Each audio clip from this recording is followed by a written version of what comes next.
What's going on? Jericho Green here. I got to talk about Barack Obama.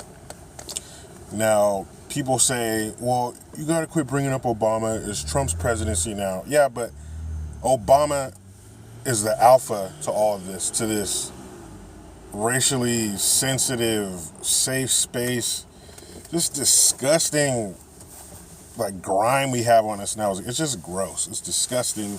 It's stupid. And he's the beginning of it all. Now, I'm only going to talk about the racial division that he started in this oversensitivity, this whole narrative of the rape culture, and this nonsense. All right, I'm not going to touch on the economy and Fast and Furious and the bailouts and Benghazi and ISIS and all that kind of stuff. The way we're viewed, internationally as foreign policy. I'm just going to stick to this. So when Obama would chime in on things like Trayvon Martin, and he would say, my son could have been Trayvon Martin, when he would chime in on Mike Brown and that Harvard professor who was, he forgot his keys, so he had to basically break into his own house. This happened to us all.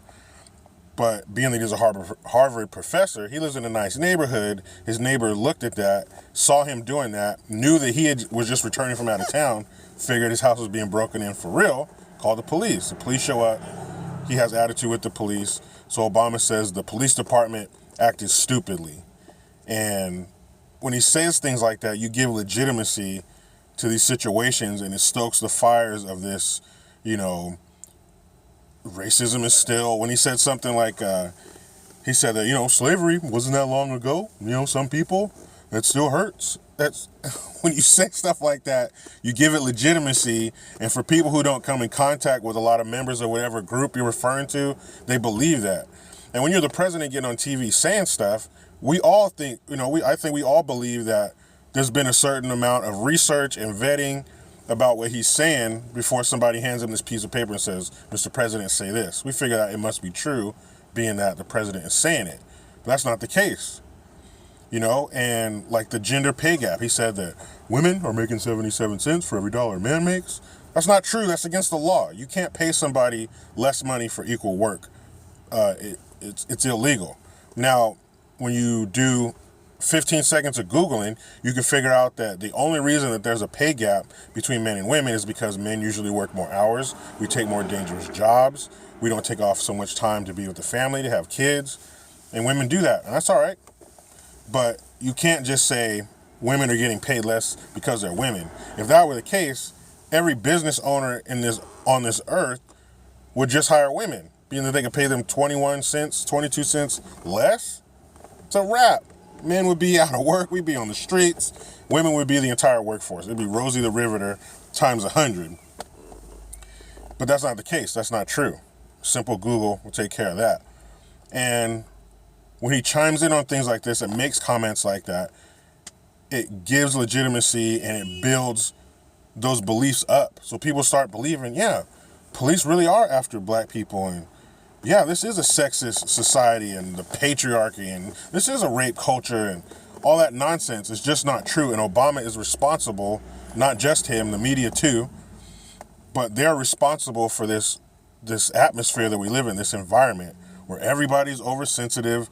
There's, everything is racist. There's all these, I'm sure you've seen on Facebook the Now This on your feed, where a white man goes off on an Asian dude in New York. Well, yeah, that dude was probably racist, and yeah, that did happen. But the narrative is that this country is like that, and all white people are like that, and all minorities are just sitting there cowering in their seats afraid of this vicious, white person. And that's just not true. But Obama started the snowball rolling, so there's groups like the media and stuff like that that are just keeping it going. And people, you hear celebrities and people on TV saying that we live in a racist society now, and this is a racist country, and the president is racist.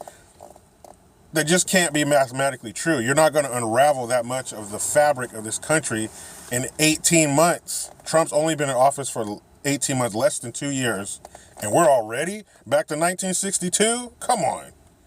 That can't be done in a year and a half. It had to be started before. But this isn't even a racist country. That's not even true. This is not a racist country. There are racist people in this country. There are racist people in other countries. You ever seen a European soccer game? Holy shit. If people were in the stands singing these racist songs at a sporting event in America, get out of here, man. Come on. America is not a racist country. If you want it, go get it, man. This is not a racist country. Please don't believe the hype. Now, like I said, there's 10, 15 other things that Obama totally fucked up on as a president. He's one of the worst ever. But this racially sensitive society that we live in today is just crazy. You have people afraid to deal with other people because they think they're going to shout racism. Did you know that a black man is more likely to be shot by a black cop than a white cop? What does that tell you?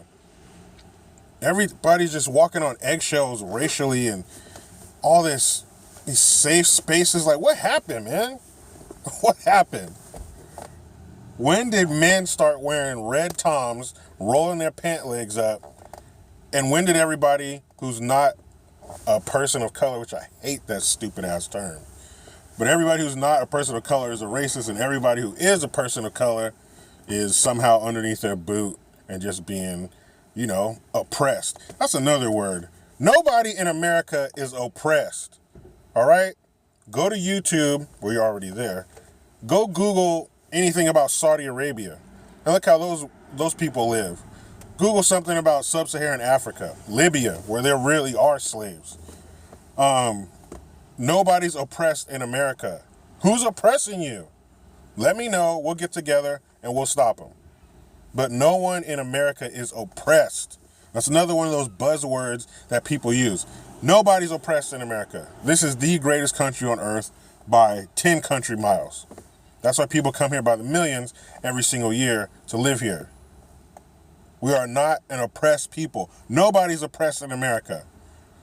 When you got 4 flat screen TVs in your house and an iPhone, you're not oppressed. If that's oppression, there's some people around the world that might want to argue with you about that. Maybe some of those North Koreans eating wood chips. Anyway, Jericho Green, I'm out.